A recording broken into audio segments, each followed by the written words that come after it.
Hello दोस्तों, स्वागत है आप सभी का हमारे यूट्यूब चैनल पे। तो कैसे हैं आप सभी? आई होप आप सभी लोग अच्छे होंगे और पढ़ाई लिखाई भी बिल्कुल शानदार तरीके से कर रहे होंगे। तो दोस्तों, आज के वीडियो में हम लोग देखेंगे कि सर हमें या भाई हमें परिभाषा नहीं याद होता है, हम कैसे याद करें, परिभाषा को एग्जाम में कैसे लिखें, बिल्कुल अच्छे तरीके से कॉपी पर कैसे प्रदर्शित करें, उन सभी बातों का आज हम चर्चा करने वाले हैं। यदि आप हम इनमें जितने भी बातों को बताएंगे परिभाषा से रिलेटेड, यदि आप इन सारी बातों को मानते हैं तो आपके जो परिभाषा में एक भी मार्क नहीं कटेंगे और आपके पूरे के पूरे नंबर जो है मिलने वाले हैं। तो चलिए हम जो है दोस्तों देखते हैं कि आखिर परिभाषा को लिखे कैसे। ठीक है, तो दोस्तों परिभाषा को लिखते समय आपको ध्यान देने योग्य बात यह है कि परिभाषा को आप ऐसे ज़रूर करिएगा जैसे हम बताने जा रहे हैं। जैसे दोस्तों कि अब अगर आपसे पूछ दे कि वैद्युत क्षेत्र की परिभाषा लिखिए तथा उससे उसका मात्रक लिखिए, तो आप क्या करेंगे और क्या अप्रोच होना चाहिए बिना रटे बिना याद किए परिभाषा लिखने का। ठीक है, तो दोस्तों इसके लिए आपको क्या करना है, सूत्र को याद करके रखना है। जैसे अगर हम बात करें, अगर आपसे पूछ दें कि वैद्युत क्षेत्र का परिभाषा, तो आप वैद्युत क्षेत्र का फॉर्मूला क्या जानते हैं, E=F/Q0। ठीक है, यह हमारा क्या होता है, वैद्युत क्षेत्र का सूत्र होता है। ठीक है, तो अब हम इससे कैसे फॉर्मूला को बनाएंगे, अब परिभाषा को बनाएंगे, तो चलिए हम देखते हैं।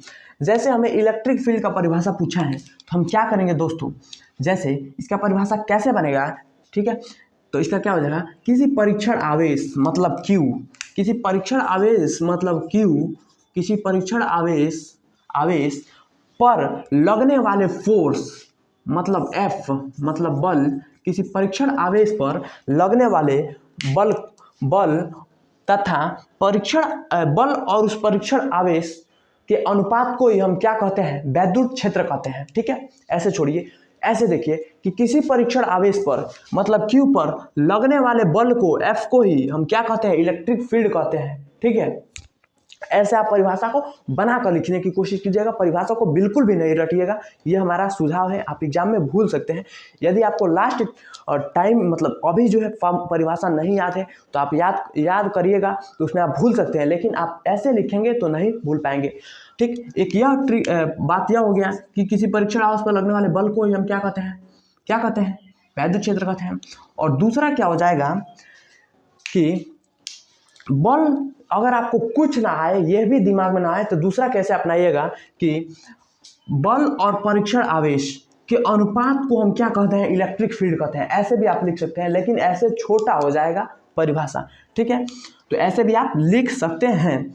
ठीक है, तो इसको आप कैसे लिखेंगे, पूरे अगर अच्छे से लिखना है थोड़ा सा बड़ा बनाकर, तो किसी परीक्षण आवेश Q पर लगने वाले बल को तथा परीक्षण आवेश और बल के अनुपात को हम क्या कहते हैं, इलेक्ट्रिक फील्ड कहते हैं। तो ऐसे आप बनाकर लिखने की कोशिश कीजिएगा। ठीक है, और चलिए हम एक और एग्जांपल लेते हैं, द्विध्रुव P क्या होता है, 2QL। ठीक है, तो इसको आप कैसे लिखेंगे। ठीक है, सबसे पहले हम एक द्विध्रुव बनाते हैं। ठीक है, द्विध्रुव आप जानते ही होंगे, जो +Q और -Q आवेशों से मिलकर बना होता है और इसके बीच की दूरी 2L होती है। ठीक है, और इसका हमें द्विध्रुव का फार्मूला परिभाषा नहीं याद है, तो हम कैसे लिखेंगे, आपको केवल फार्मूला याद होना चाहिए। तो कैसे लिखेंगे दोस्तों, लिखेंगे कि किसी द्विध्रुव के किसी एक आवेश, चाहे वो प्लस लीजिए चाहे माइनस लीजिए, ठीक है, किसी द्विध्रुव के किसी एक आवेश तथा उस द्विध्रुव के बीच की प्रभावी लंबाई, उस द्विध्रुव के बीच की प्रभावी लंबाई को हम क्या कहते हैं, विद्युत द्विध्रुव आघूर्ण P कहते हैं। ठीक है, मैंने क्या बताया दोस्तों कि किसी विद्युत द्विध्रुव के एक आवेश तथा दोनों आवेशों के बीच की प्रभावी लंबाई के गुणनफल को हम क्या कहते हैं, वैद्युत द्विध्रुव कहते हैं। तो दोस्तों इसमें रटने वाली कहाँ सी बात आ गई, कोई बात नहीं है रटने की, केवल ऐसे आपको ध्यान में रखना है, फॉर्मूला को ध्यान में रखिए और परिभाषा को अपने मन से बनाकर लिखिए। अगर आप जो है दोस्तों, अगर आप अपने मन से परिभाषा को बनाते हैं और उसमें थोड़ा सा मिस्टेक भी हो जाता है, तो एग्जामिनर आपका नंबर नहीं काटने वाला है, क्योंकि उसको पता है कि बच्चा जो है अपने दिमाग से अपने लॉजिक से लिखा है, रट्टू तोता नहीं है, मतलब यह रट कर नहीं लिखा है परिभाषा को। यदि आप रट कर परिभाषा लिखते हैं और कहीं द्विध्रुव की जगह वैद्युत क्षेत्र लिख दे तो गलत होना ही है, तो वो समझ जाएगा कि यह रटा हुआ है और इसको जो एग्जाम में भूल चुका है, इसलिए यह गलत कर दिया है। लेकिन आप अगर ऐसे बना कर लिखते हैं तो आपको पूरे नंबर मिलेंगे, क्योंकि एग्जामिनर समझता है कि बच्चा जो है परिभाषा को अपने मन से लिखा है, दिमाग से समझ कर लिखा है। ठीक है, तो जैसा हमने बताया, केवल आपको फार्मूला को ध्यान में रखना है और परिभाषा को लिख देना है। ठीक है, तो इन सभी बातों को ध्यान में रखिएगा दोस्तों। यह परिभाषा लिखने के एक मात्र ट्रिक है, किसी भी चैप्टर का हो, ऐसे आप अगर अपनाते हैं तो बिल्कुल जो है अच्छे से परिभाषा को लिख देंगे। तो दोस्तों मैं उम्मीद करता हूँ कि यह बातें आपको समझ में आई होगी और इन बातों को आप एग्जाम में जरूर अप्लाई करिएगा। और अगर आपको परिभाषा नहीं याद हो तो ठीक है, अगर फार्मूला भी नहीं याद होता है दोस्तों तो आप उस टॉपिक से रिलेटेड कोई सा भी बात लिख सकते हैं, क्योंकि कॉपी उतना डिटेल में नहीं जांच होता है कि आपके जो नंबर काट लिए जाए। अगर गलत होता भी है तो आपको 3 नंबर का परिभाषा होगा तो 2 नंबर मिलना ही है।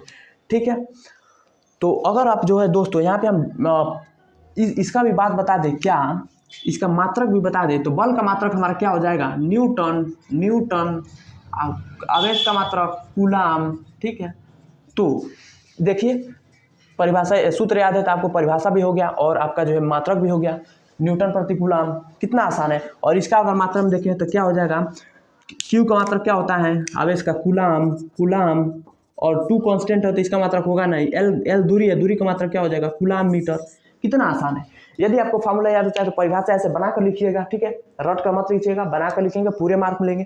और इसी से आप जो है क्या बना लेंगे, इसका वो सूत्र भी बना लेंगे। ठीक है, और इसका भी सूत्र बना लेंगे। तो मैं दोस्तों उम्मीद करता हूं कि आप इन सभी बातों को एग्जाम में अप्लाई करेंगे और आपके पूरे नंबर मिलेंगे। एक भी मार्क आपके परिभाषा से, चाहे वो बीमा हो या फिर चाहे वो क्या हो, इसके मात्रक हो, इससे रिलेटेड एक भी मार्क नहीं कटने वाले हैं आपके। आप इन बातों को जरूर अप्लाई कीजिएगा और अपने दोस्तों के पास भी शेयर कीजिएगा इन बातों को, ताकि उनको भी अगर याद नहीं हो तो वो भी इस फंडा को अपना सके। ठीक है दोस्तों, और चैनल को सब्सक्राइब कर लीजिए और वीडियो को लाइक कीजिए, ताकि आने वाले वीडियो का नोटिफिकेशन आप तक पहुंचे। बेल आइकन को आप प्रेस करके रखिएगा और आने वाले जो भी एग्जाम है उसकी तैयारी बिल्कुल अच्छे से करेंगे और बेस्ट स्ट्रेटजी के साथ हम लोग देखेंगे कि कैसे पेपर को हैंडल करना है, डेरिवेशन कैसे करना है। ठीक है, इन सभी बातों को देखेंगे।